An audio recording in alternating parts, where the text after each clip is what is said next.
ஸ்ரீகுருப்யோ நமஹ. கைவல்ய நவநீதம் ஸ்ரீ தாண்டவராய சுவாமிகள் அருளியது. இறைவணக்கம். பாடல் 7.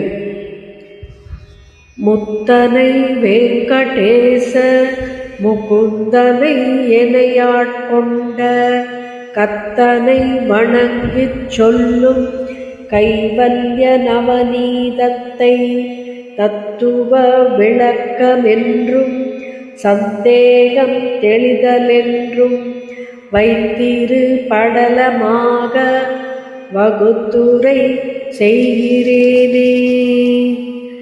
பிரம்மம் அறிந்த மெய்ஞானிகளுக்கு அறியும் சிவனும் ஒன்றே என்ற உண்மை புரியும். ஆதலால் நன்னிலத்தில் முக்தியில் சேர்ந்த தன் குருவை வெங்கடேச முகுந்தன் என போற்றினார் ஸ்ரீ தாண்டவராய சுவாமி. ஜீவன் முக்தனான என்னை ஆட்கொண்ட கர்த்தனாகிய ஸ்ரீ நாராயண குருவை வணங்கி நாம் சொல்லும் கைவல்ய நவநீதத்தை தத்துவ விளக்கம் என்றும் சந்தேகம் தெளிதல் என்றும் தலைப்பு வைத்து 2 படலமாக வகுத்து இந்த நூலை எழுதியுள்ளேன்.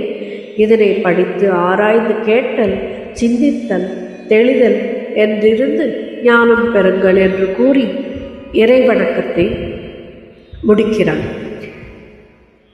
இந்த 7வது இறைவணக்க பாடலின் பொருளை ஆங்கிலத்தில். In the invocation, verse number 7, Sri Tandavaraya Swamigal worships his Guru, Sri Narayana Desikar, and says, I worship the liberated one. I worship my Guru as the Ishta Devata, Venkatesha Mukunda. I bow before the one who has possessed me within him and made me a Jivan Mukta. After worshipping him, his Guru, Sri Tandavaraya Swamigal explains how he proposes to go about the distribution and division of the content of the book. He says, let me express how I propose to form this book. I have divided into 2 parts. The first will be the exposition of tattvas.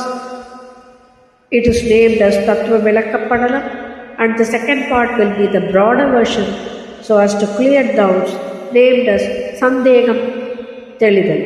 Please read this, understand this, imbibe this, and acquire wisdom, says Sri Tandavaraya Swami. Sri Gurubhyo Namaha.